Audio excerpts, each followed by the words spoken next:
basically the yellow single fin being sent to me was a message to get away from it all for a while.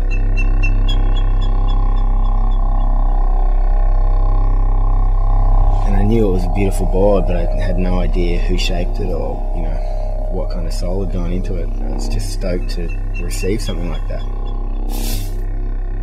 And I opened it and it had a note in it and it said, you know, from a friend to you to ride for fun, and it just, it lit me up, you know.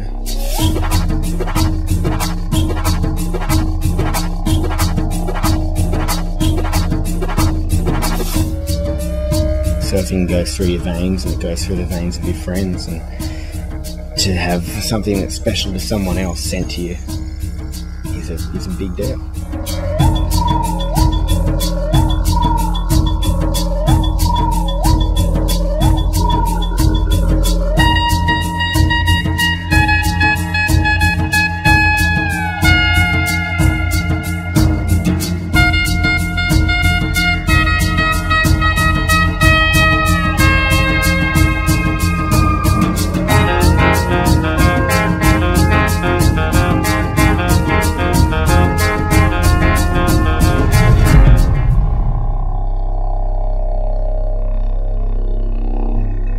No two boards are the same.